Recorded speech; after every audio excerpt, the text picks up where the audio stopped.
Tell us about Donald Trump's speech. I mean, Trump was vintage Donald Trump, right? He just feels so comfortable on stage. You really take ownership of that stage. And of course, he went through all of his highlights, and there have been a lot of highlights in this first month. And he went through all of them. He was talking about the cost cutting. He was talking about immigration. He was talking about taking DEI out of government. And people here were all about it, obviously. And I think that what he has done, which has been incredible, is there's a clear ideological split in the Republican Party, right? There is, I don't know what percentage it is, but let's call it half of the people who are becoming more and more isolationist. They want America out of the world. And there's the other half that's more of traditional Republican viewpoints on the world. There's a split clearly ideologically at CPAC and in the Republican Party. What Trump has been able to do is get both sides of them lined up behind him. It's incredible. Usually you see a candidate from one of those two sides, and they have the support of one of those sides. He has been able to straddle that line in a way where everybody has gotten behind him and support him. It's incredible. And this speech is another example of that.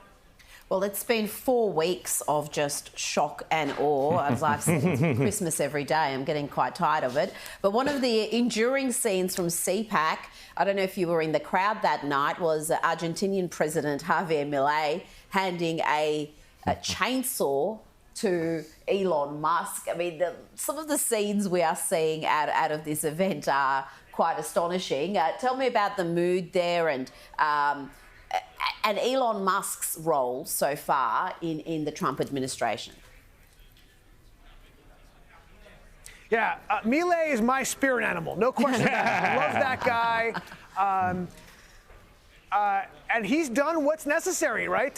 He has arrested this out-of-control inflation in Argentina, and he clearly has taken the Trump doctrine to the Southern Hemisphere.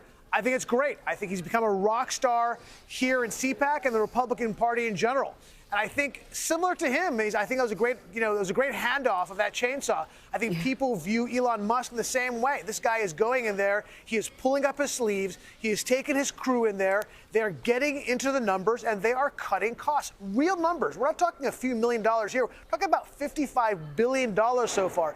$55 billion here, $55 billion here. All of a sudden, you're talking real money, right? And I think it's about time. No question. It's about time. I think it's great. I think people behind him see Elon Musk as the rock star that he really is. James. And, with this DOGE thing, one of the things I'm most intrigued about is this idea of a DOGE dividend where American taxpayers will get a cut of the savings. Tell us about that. Yeah, it's an interesting concept. Saying, hey, you know what? We'll cut a check to you guys, send money to you guys. Look, I don't want to rain on that parade. I mean, it's a cute idea. I think it could be helpful. It doesn't add up to a whole lot of money. Look, I'm an inflation hawk.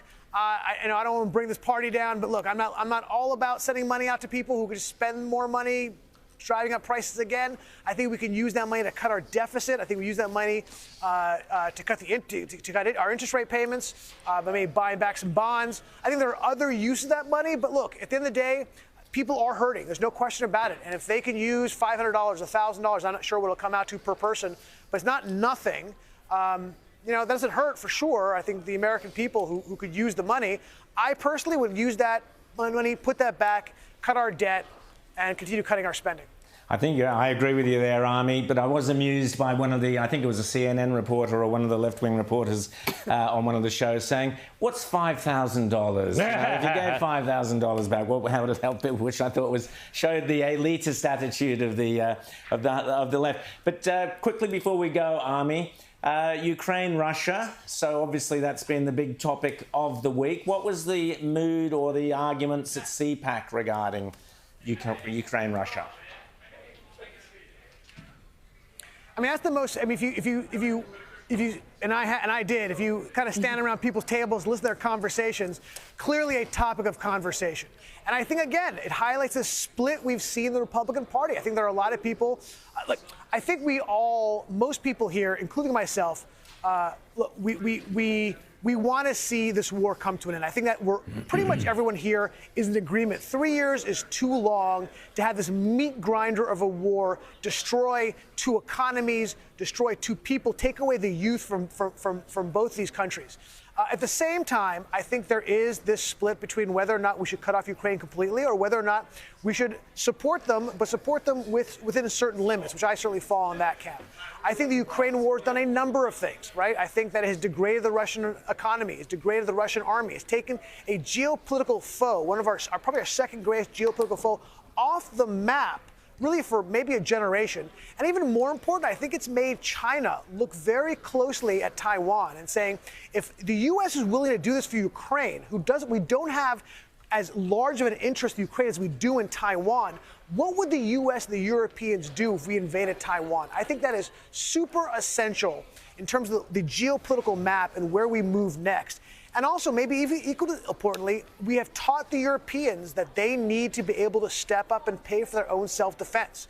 I think they've been getting a free ride from us for too long. I think this has been one of Trump's foreign policy planks, that he was able to get them in the last administration to pay their 2% defense funding. So I think it was a great lesson for the Europeans, saying, you can't rely on us, you've got to pay up on your own.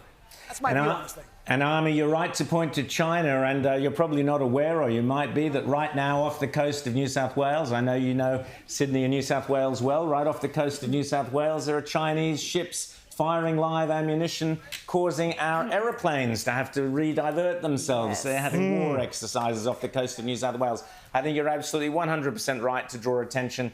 All eyes need to be focused back on the threat that is China.